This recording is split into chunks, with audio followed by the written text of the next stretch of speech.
Ito na po yung nakausap natin Mindorin yung mangyan, yung ating nasalubong nakaraan nag-vlog tayo, pumasok tayo sa isang lugar sa may lusutan na bato.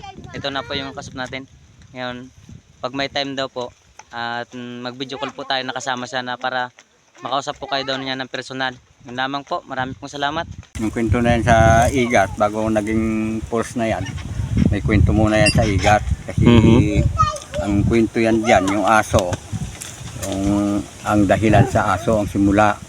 Kasi yung asawa, nagapangaso, ay nakahuli ng usa, nag-uwi sa bahay.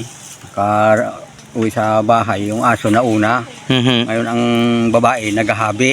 Naghahabi ng panggawa ng tapis. Ngayon, nahulog yung panggawa ng tapis sa ilalim.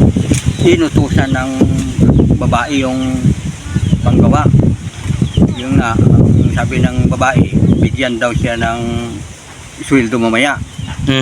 Ibig sabihin ng sweldo, yung yung aso doon sa babae. Magpagamit siya sa aso. Magpagamit sa aso. Ngayon, pinulot ng aso yung panghabi. Pinasok sa loob.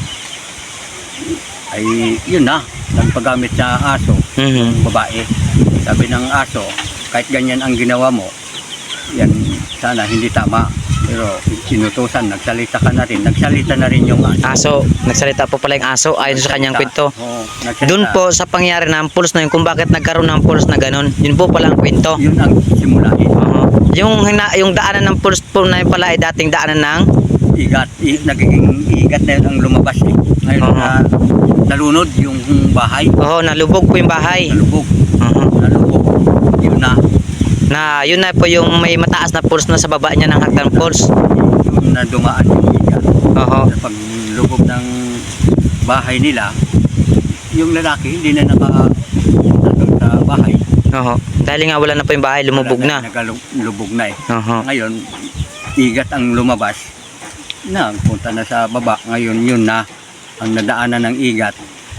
Yun ang sinasabi namin, sapa. Yun na po, naging ilog na po yung dinaanan ng sapa na dinaanan ng igat. Yung mga bato na daanan ng igat hanggang ngayon. Kuminis. Yun. Kaya naging hagdang pulse. Tapos may inatawag nilang binatukan baga yung nagkamali yung igat na may butas doon na patunay po na mas malalim doon. Kasi napaligaw kasi napalis daw bigla yung babae ayon sa kanyang kwento. Ayun na parang naagaw ko na lang yung kanyang kwento. Yun po ay naligaw daw po yung babae at bumanda doon sa isang pader na makinis. Ngayon, dahil sa hindi po doon yung isang babae, bumalik agad yung igat. Kumbaga siya ay talagang kakainin talaga na yun dahil nga sa maling ginawa niya po sa kanyang sarili. Dahil nga bakit po magpagamit sa isang hayop na hindi po naman tao. Ayun lamang po at marami pong salamat kay tatay. Ano po pangalan niyo tatay? Paruhot Panugaw ang apelyido ko. Ayun, si tatay po ay isang katutubong mangyan na naninirahan po dito sa barangay ng Naibuan sa sitio ng Ibanag. Yan lang po. Marami pong salamat muli kay tatay. Maraming salamat din po sa inyo. Makarating man kung anong tulong nyo, malaking pasalamat ko sa inyo. Ako na ang pinakamahirap na tao.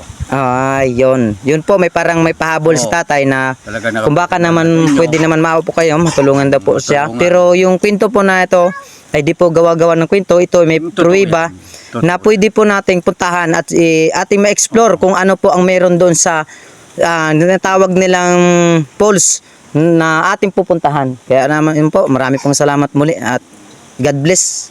Ayun po, ngayong hapon ay nakita natin si tatay. Ngayon, ito na po yung hinahanap ni Mindorin yung mangyan at ni Mr. Kalahe.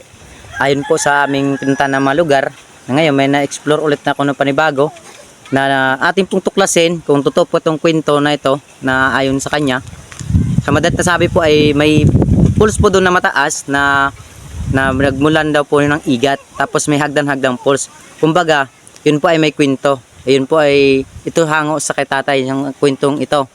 Kaya lamang po may taos pusong pasalamat din po sa Mindorin yung mangyan na kung maaari ay mapaunlakan daw po siya na gusto rin daw po siyang makausap nito ni tatay. Ano po pwede niyo masabi sa kanya?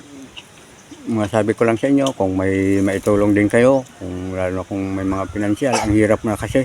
Talaga hirap na ako sa pagpaaral ng mga bata ko. Naghahintay ako sa mga apurpis, wala rin. Ilang taon na. Kaya kung mayroon lang, iwan ko na yung purpose na yan. Magatiyaga na lang. Oh, ano po ang pangalan, tatay?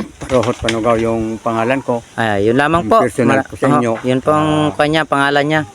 Kaya po, i-chat nyo po ako o message para matulungan nyo naman po ito si tatay. Yun lamang po, marami pong salamat muli.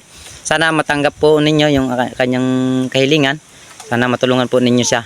Yun lamang po, salamat po muli sa inyo.